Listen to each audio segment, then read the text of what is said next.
Apa jadinya jika orang yang paling kamu percaya dan selalu kamu tolong justru mengkhianatimu? Di film kali ini, kita akan menceritakan kisah pengkhianatan seorang pemandu lagu yang berselingkuh dan beradu mekanik dengan kekasih maminya sendiri. Bagaimanakah kisah selengkapnya?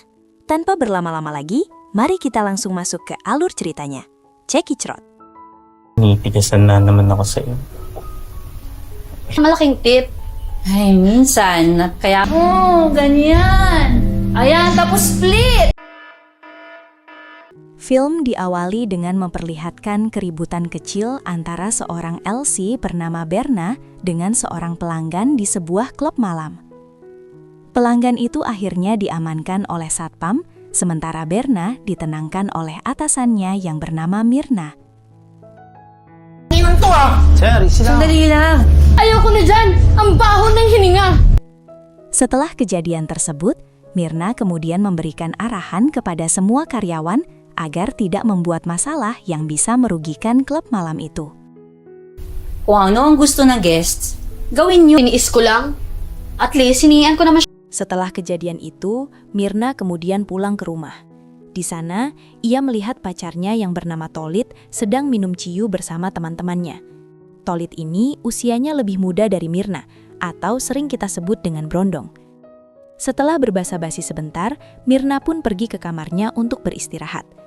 Lalu, saat Tolit sedang merapikan rumah setelah teman-temannya pulang, tiba-tiba seorang wanita yang merupakan selingkuhannya muncul dan langsung mengajaknya beradu mekanik.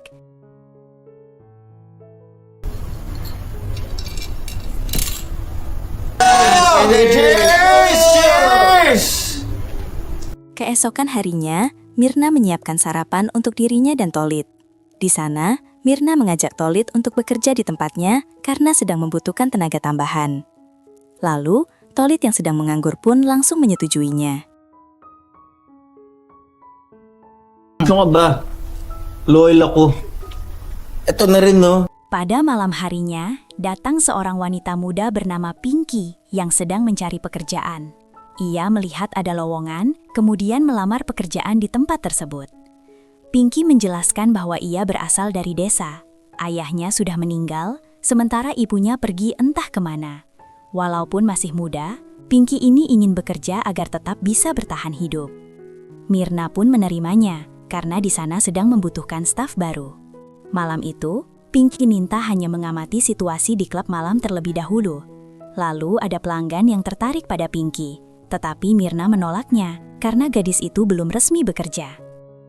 Hindi yan chuchuti ngayon eh. Pada suatu hari, Mirna melatih Pinky menari. Namun, karena gerakannya masih kaku, hal itu membuat Mirna sedikit kesal. Tolit pun mencoba menenangkan situasi. Di sisi lain, Tolit dan Satpam terlihat membicarakan Pinky karena penampilannya yang imut. Malam berikutnya adalah hari pertama Pinky bekerja. Ternyata, debutnya sukses besar dan membuat banyak tamu terhibur. Hal ini membuat Berna mulai merasa iri. Sebaliknya, Mirna justru bangga karena Pinky memberi dampak positif.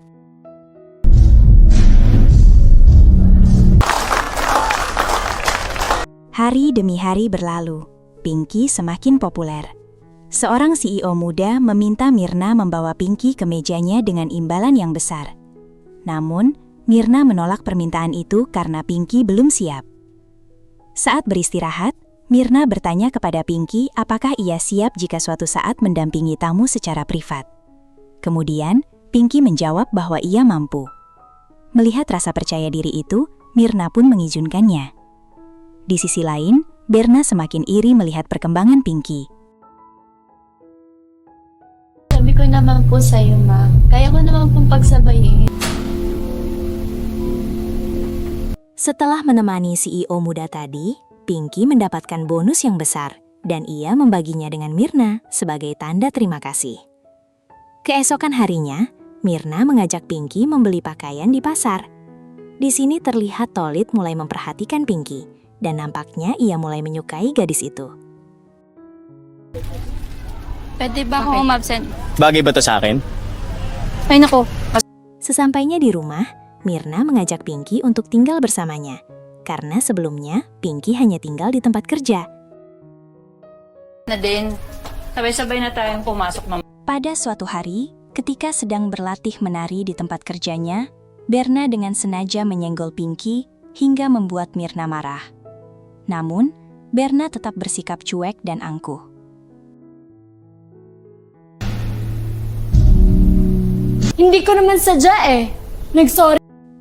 Pagi harinya di rumah, Myrna pamit pergi keluar sebentar karena ada urusan mendadak, lalu meninggalkan Pinky berdua dengan Tolit yang masih tidur. Sige po, ingat Alis po. na ako.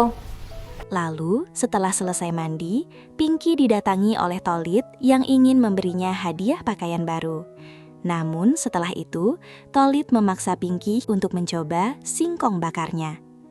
Tak hanya itu, Tolit juga merekam Pinky saat sedang tidak memakai sehelai benang pun. Daw ng tubig tsaka na kuryente. Pada suatu hari, karena Tolit tidak mampu membayar utangnya kepada temannya, ia menggunakan rekaman video tersebut untuk mengancam Pinky agar mau melayani temannya beradu mekanik, supaya semua utangnya lunas. Pinky pun bersedia melakukan hal itu, tetapi dengan syarat video tersebut harus dihapus. Nangya ka ba? Mayroon ka niya. Pada suatu malam, Myrna terbangun karena mendengar suara berisik.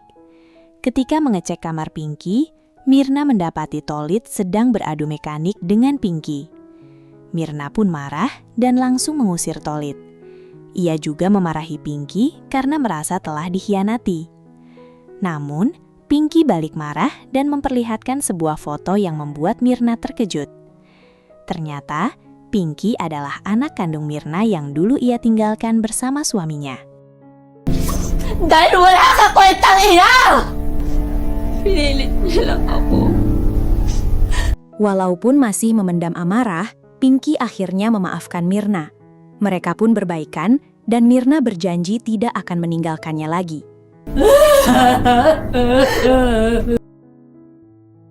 Di tempat kerja, Myrna mengambil seluruh uang di kasir serta sebuah kalung milik Berna.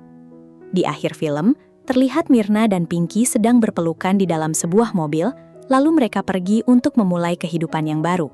Dan film pun selesai. Terima kasih sudah menonton videonya sampai selesai. Sampai ketemu di alur film selanjutnya. Dan cekicrot!